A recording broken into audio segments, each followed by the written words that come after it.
Have you ever wanted to do something you truly loved, but the moment you tried, a voice inside your head whispered, "You're not born for this. Stop wasting your time." That voice, the tightening in your chest, the fear of judgment, we often call it anxiety. For years, I believed that anxiety was a sign of weakness, a disturbance that needed to be hidden, to be destroyed, something that slowly pushed me backwards step by step. But today, I came here, talking to you because I have learned something that I wish my younger self had been told earlier. Anxiety is not your enemy. It is a friend that gives you a sign, a direction, a potential. And if you learn to work with it, anxiety can become your superpower. Writing has been one of my hobbies since I was a child. It made me feel alive, honest, and connected to myself. On paper, I could express my thoughts freely without hesitation. But one day, during high school, someone turned down my work and said something that changed everything. Those words not only criticized my work, but also reached my heart, and they stayed inside me longer than I expected. Ever since that day, every time I opened my draft, her voice echoes inside my head. It became louder and louder the time I hovered my fingers on the keyboard. Those words planted deep down within me, and little by little, anxiety grew with them. I stopped writing, not for one day, not for weeks, but for 2 years. Not because I lost interest, but anxiety convinced me that I wasn't good enough to continue. During those 2 years, I lost more than a hobby. I lost confidence, I lost my heart, my feelings, and my soul. And the more I avoided writing, the louder anxiety became. Then, 2 years later, college began, and I had to face the fact that I chose English literature, a major where writing is impossible to escape. Right at that moment, I had two choices: continue running from writing, or face the very thing that I feared. During my first weeks in college, every writing assignment felt like a test that I was destined to fail. I remember staring at my classmates, wondering how they could write so freely while I felt scared of a blank page. I kept thinking, everyone belongs here except me. But deep down, I knew that if I didn't confront fear, I would keep losing a part of myself. So, one night, I sat alone with a blank page. Hands were shaking and anxiety was loud, but something inside me, maybe a courage or maybe an exhaustion, spoke louder than that.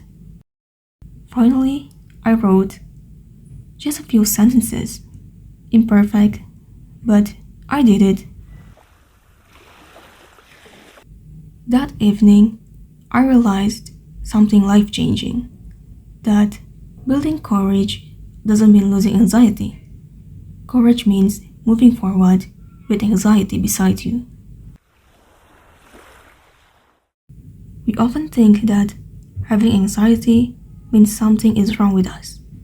But what if I told you, you don't feel anxious about things that don't matter to you? Anxiety appears where your heart is invested. It shows that something is meaningful enough to make you afraid, and you are stepping closer to something valuable. So, the real problem is not anxiety. It's the way we interpret it. If we run from it, anxiety controls us. But if we listen, understand, and reshape it, anxiety can guide us. So, anxiety is not an obstacle, it is a compass that points to the things that matter enough to make us uncomfortable.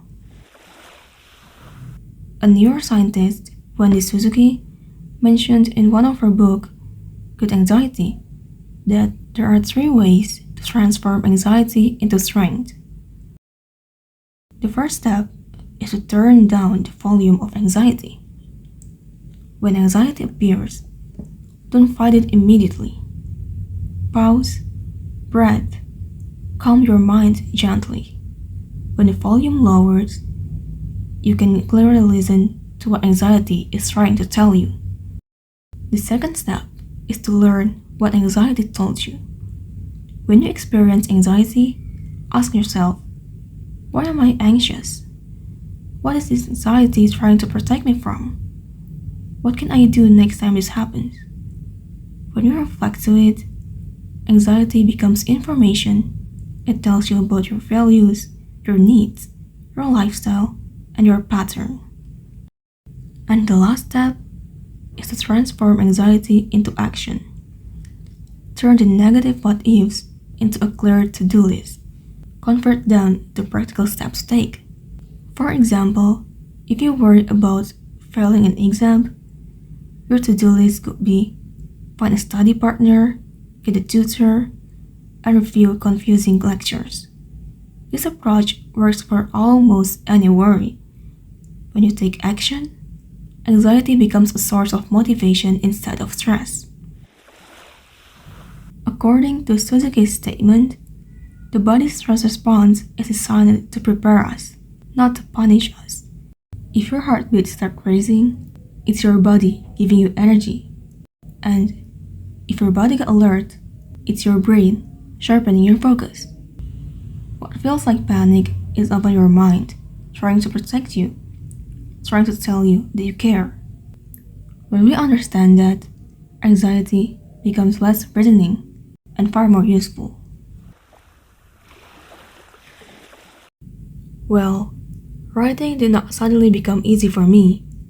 The anxiety is still there, but now I changed my perspective towards it. With every piece I wrote, the voice that once stopped me began to disappear. Not because I was already good enough, but because I chose to show up again and again. It took me years to understand that the fear I felt in high school was not a weakness. It was a form of self-protection. My mind was trying to keep me safe from repeating the same pain, the same mistake. And once I understood that, everything changed. Now, writing has become something that gives me confidence. And the same source of anxiety that once silenced me is the reason I speak to you today. Many of us holding a dream, a talent, or a part of ourselves buried because of anxiety. It may be writing, it may be speaking, trying something new, or even choosing a different life path. But if you are waiting for anxiety to disappear, you may never start. So, don't fight your anxiety. Don't run from it. Instead, walk with it. Take one small, brave step. Let anxiety remind you that your dreams, your passion, your growth are what truly matters.